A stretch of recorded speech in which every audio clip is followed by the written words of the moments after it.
नमस्कार दोस्तों, आपका स्वागत है हमारे चैनल अपनी पाठशाला बाय इंजीनियर्स में। इस वीडियो में हम आपको क्लास 6 के लिए जो एंट्रेंस एग्जाम होता है सीएचएस के लिए, उसके लिए आपको कैसे पढ़ना चाहिए, किस हिसाब से तैयारी करना चाहिए, कौन कौन से टॉपिक को पढ़ना चाहिए जिससे आपका आसानी से सिलेक्शन हो जाए। तो इसी कड़ी में आज इस पूरे वीडियो में हम आपको सारे सब बताएंगे कि कितने क्वेश्चन कौन से सब्जेक्ट से आते हैं और किस प्रकार कौन से टॉपिक को पढ़ना चाहिए और किस टॉपिक में कहाँ से क्वेश्चन आते हैं, उस पर चर्चा करेंगे। तो आप चैनल पे बने रहें। चैनल को अभी तक सब्सक्राइब नहीं किया है तो चैनल को सब्सक्राइब कर ले, वीडियो को लाइक करें और ज्यादा से ज्यादा शेयर करें। सबसे पहले हम बात करते हैं हिंदी की। तो हिंदी में जो सबसे इंपॉर्टेंट है पहला, हिंदी में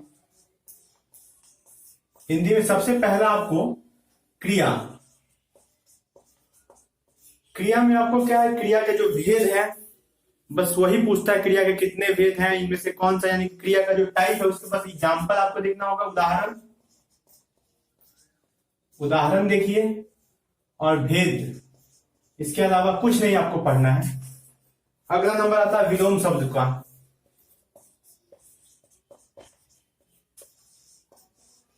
विलोम शब्द में जो आपके ग्रामर बुक में हैं जितने भी हैं उसके अलावा ज्यादा कहीं कुछ नहीं पढ़ना है। विलोम शब्द में काफी आसान विलोम शब्द आते हैं, तो बस जो बुक में है वही पढ़ना है आपको। इसमें तीसरा आपका आता है वर्ण का बस भेद पढ़ना है। वर्ण कितने होते हैं, स्वर वर्ण कितने होते हैं, व्यंजन वर्ण कितने होते हैं। इसके अलावा आपको इसमें कुछ नहीं पढ़ना है, ज्यादा इसमें महारत हासिल करने की जरूरत नहीं है। अगला हम देखते हैं संज्ञा में इसका भेद पढ़ना है। संज्ञा में क्या करना है, इसका भेद। इसके अलावा आपको जो भाववाचक संज्ञा है, भाववाचक और जातिवाचक संज्ञा है, ज्यादा आपको इसी चीज पे ध्यान देना। भाववाचक और जातिवाचक, इसके जितने से जितने ज्यादा उदाहरण कर सकते हो करें। हम अगला देखते हैं सर्वनाम में आपको क्या करना है, सर्वनाम में ज्यादा कुछ नहीं, बस इसका भेद पढ़ ले और बस उसका जो उदाहरण कुछ देख ले। ज्यादा इसमें भी कुछ प्रैक्टिस करने की जरूरत नहीं है। फिर आता है पर्यायवाची शब्द।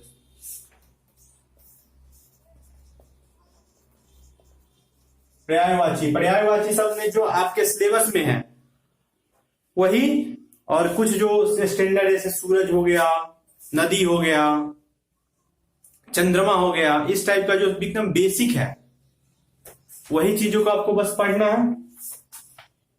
अगला आपका आ गया विपरार्थक विलोम शब्द हो गया। फिर समास में बस इसका भेद जानिए और उसका उदाहरण, उसके अलावा कुछ नहीं। फिर शब्द रूप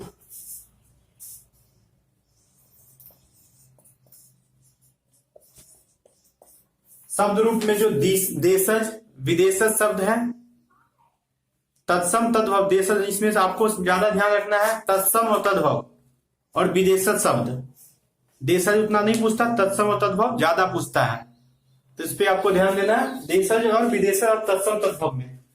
उसके बाद मुहावरा तो काफी इंपॉर्टेंट है, कभी कभी 3-3 प्रश्न पूछ लिए जाते हैं मुहावरा से। इसमें आपको क्या करना है मुहावरा में, तो जितने भी बुक में है, क्लास 9 तक के बुक में जितने भी मुहावरा है आप रट ले, एकदम आसानी, आना ही आना। 2 से 3 क्वेश्चन इसमें आना ही आना है। अगला देखते हैं, ये हो गया आपका हिंदी का। अगला हम चर्चा करते हैं इंग्लिश में कहां से प्रश्न आएंगे। अब हम बात करते हैं इंग्लिश के बारे में। इंग्लिश में कौन सा टॉपिक आपको पढ़ना चाहिए और कितना एक टॉपिक में मेहनत करना चाहिए, क्योंकि आपके पास टाइम तो बहुत कम बचा है, 1 से 1.5 महीने ही बचे हैं। तो देखते हैं, पहला इसमें आता है वर्ड करेक्शन।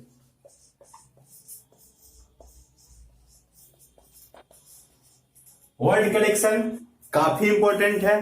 अपने सिलेबस को अच्छी तरीके से पढ़िए, जो कॉमन वर्ड आता है उसके वर्ड मीनिंग को अच्छे से याद कीजिए, यही इंपॉर्टेंट ज्यादा है। क्योंकि ज्यादा टफ वर्ड मीनिंग की आपको जरूरत नहीं है याद करने की, जो आसान वर्ड भी पूछते हैं लेकिन उसका रीअरेंजमेंट करना होता है तो इससे 2 से 3 प्रश्न पूछते हैं, 2 से 3 कभी कभी पूछ देता है, 2 तो एकदम फिक्स है, पूछना ही पूछना है इसको। ठीक है, अगला हम देखते हैं इसमें आर्टिकल। आर्टिकल में सबसे ज्यादा यूज द का यूज देखिए, इसमें द का यूज ही पूछता है। उसके बाद द का यूज सबसे ज्यादा फोकस करना है आपको द के यूज पे। ए और एन उतना नहीं पूछता है क्योंकि ए और एन काफी कॉमन होता है। उसके बाद तीसरा वन वर्ड। वन वर्ड जो होता है, वन वर्ड सब्स्टिट्यूशन, जो आपके सिलेबस में है, वन वर्ड सब्स्टिट्यूशन जो 6 का बुक देख लीजिए या 5 का ग्रामर का बुक, जो वन वर्ड होगा उसके अलावा आपको नहीं पढ़ना है। ठीक है, अब इसमें भी बात करते चौथा नाउन की। तो नाउन में अब्स्ट्रैक्ट नाउन, मटेरियल नाउन और कॉमन नाउन। अब्स्ट्रैक्ट, मटेरियल और कॉमन नाउन। और कभी कभी कलेक्टिव नाउन के बारे में पूछ लेता है, लेकिन प्रॉपर नाउन अक्सर नहीं पूछा गया है। तो अब्स्ट्रैक्ट नाउन पे ज्यादा फोकस करिए और कॉमन नाउन पे। ठीक है,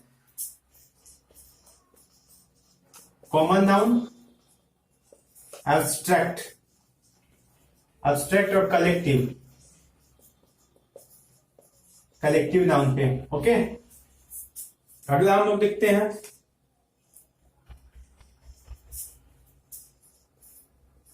प्रीपोजिशन।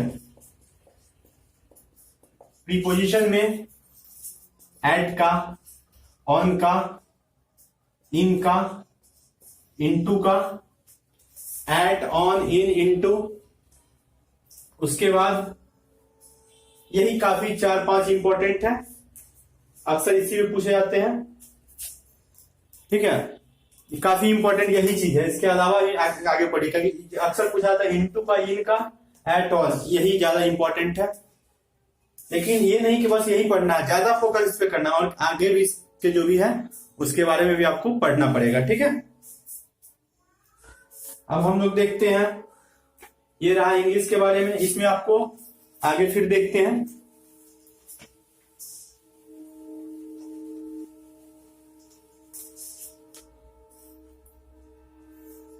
ये हो गया आपका, फिर इसमें प्रोनाउन। प्रोनाउन में बस इसके काइंड्स पढ़ लीजिए। ठीक है, और फिर अगला हो गया आपका, हो गया एडजेक्टिव। एडजेक्टिव, फिर वर्ब। बस यही चीज इंपॉर्टेंट है, इसमें ज्यादा फोकस इसमें करना है आपको। One word substitution, word correction, यही चीजें इंपॉर्टेंट है। अगले में हम चर्चा करेंगे साइंस के बारे में। साइंस के बारे में चर्चा करते हैं, साइंस में कौन सा टॉपिक इंपॉर्टेंट है। पिछले जो सेक्शन था उसमें हमने इंग्लिश और हिंदी के बारे में चर्चा किया था, अब साइंस के बारे में चर्चा करते हैं कौन सा टॉपिक आपको सबसे ज्यादा पढ़ना चाहिए। तो पहला एक है change, that is physical, physical change and chemical change. Chemical change,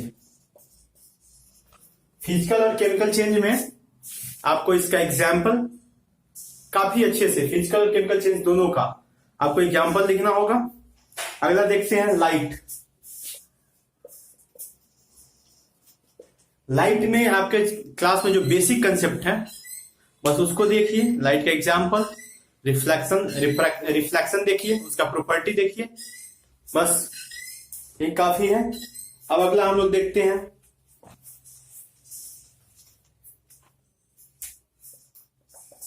disease.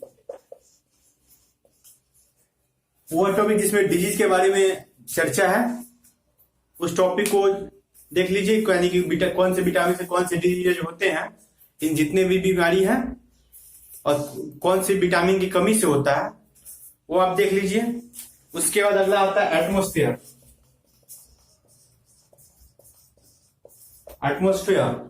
Atmosphere के बारे में देखिए, आपके जो सिलेबस उसको पढ़िए और उसका बेसिक पढ़िए, ज्यादा टफ एडवांस पढ़ने की भी जरूरत एडवांस उसमें नहीं, एटमॉस्फेयर में नहीं है। उसके बाद सबसे ज्यादा इंपॉर्टेंट फोटोसिंथेसिस। उसके बाद एक और आता है वाटर का प्रॉपर्टी। वाटर का प्रॉपर्टी में इसका melting point, freezing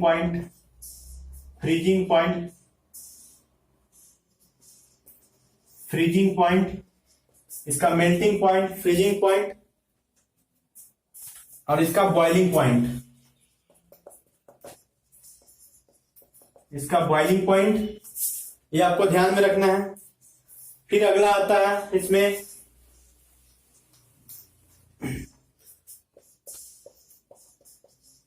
parts of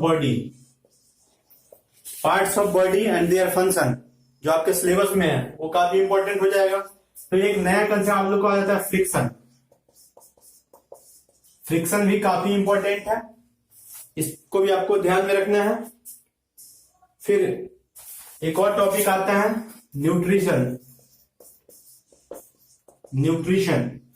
ये भी काफी न्यूट्रिशन, जो भी विटामिन के बारे में पढ़ना है इसमें, वो सारी चीजें, पल्स के बारे में वैसा इसी में चर्चा है, तो वो सारी चीजें आपको ध्यान में रखना होगा और उसको पढ़ना है।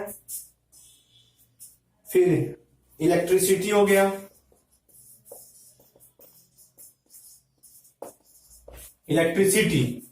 ये रहा साइंस का। और इसके अलावा जो कॉमन टॉपिक जो छूट गए हैं इसमें, यानी कि जो इसके अलावा जो टॉपिक आपके सिलेबस में है उसको बस उतना फोकस नहीं करना है, इन सारी चीजों पे फोकस करना है आपको।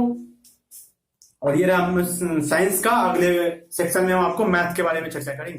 तो हम इस सेक्शन में आपसे मैथ्स के बारे में चर्चा करेंगे। मैथ्स में कौन कौन सा टॉपिक पढ़ना चाहिए, किस टॉपिक से कहां से क्वेश्चन आता है। तो सबसे पहले हम बात करते हैं नंबर के बारे में।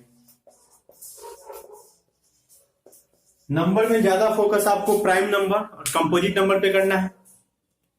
कोई 2 नंबर दे देगा, पूछेगा कि स्मॉलेस्ट नंबर, कोई 2 नंबर दे देगा, पूछेगा कि इसके स्मॉलेस्ट और ग्रेटेस्ट जो नंबर होगा उसके बीच का, जो ग्रेटेस्ट प्राइम नंबर उसके बीच का डिफरेंस पूछ लेगा, या कंपोजिट नंबर के बीच का डिफरेंस पूछ लेगा, या ऑड नंबर या इवन नंबर। ये 4 केस ही आपको ध्यान में रखना है। कौन सा? कंपोजिट और प्राइम, ये ज्यादा इंपॉर्टेंट। इसका ऑड भी ध्यान में रखना है और इवन, ये सारी चीजें आपको ध्यान में रखना है। फिर अगला हम लोग देखते हैं फ्रैक्शन में आपको ज्यादा प्रॉब्लम किस पे करना है? मिक्स्ड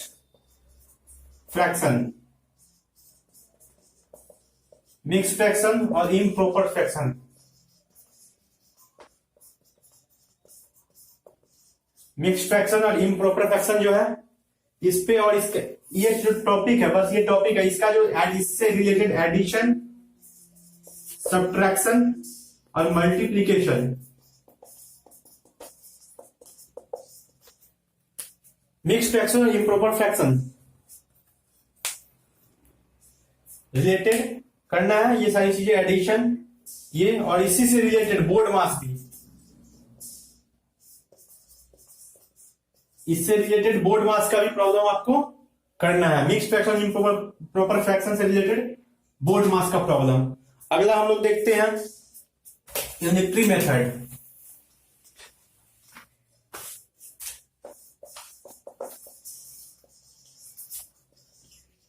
यूनिटरी मेथड में कौन सा सवाल आपको से पूछा जाता है? यूनिटरी मेथड में आपसे पूछा जाएगा कोई 10 वस्तु का दाम x मानी कि 50 रुपया है, तो पूछेगा फिर 20 वस्तु का दाम कितना होगा या 25 वस्तु का दाम कितना होगा। तो सबसे पहले इसमें क्या कैलकुलेट करना पड़ता है आपको?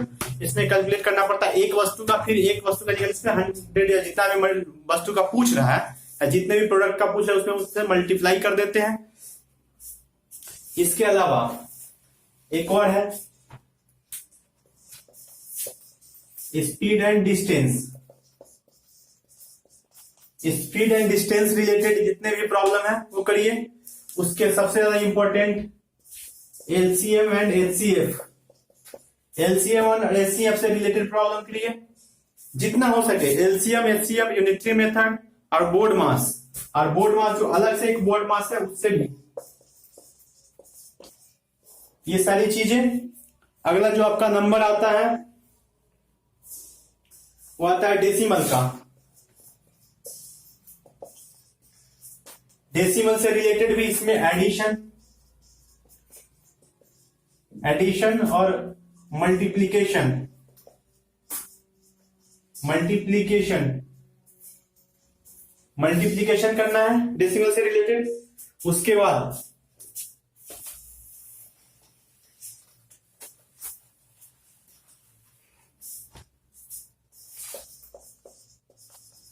वॉल्यूम फाइंड करना होता है, वॉल्यूम और एरिया, वॉल्यूम एरिया और पेरीमीटर इससे रिलेटेड है। ये भी किससे? यूनिटरी मेथड से, सॉरी यूनिटरी मेथड है। इसमें आपको कॉस्ट कैलकुलेट करना पड़ता है या टोटल वॉल्यूम। इसमें कॉस्ट और टोटल वॉल्यूम, इसमें दोनों में भी कॉस्ट और टोटल एरिया और पेरीमीटर कैलकुलेट करना पड़ता है। टाइम तो आपको बता ही चुके हैं, टाइम से रिलेटेड बेसिकली क्लॉक रिलेटेड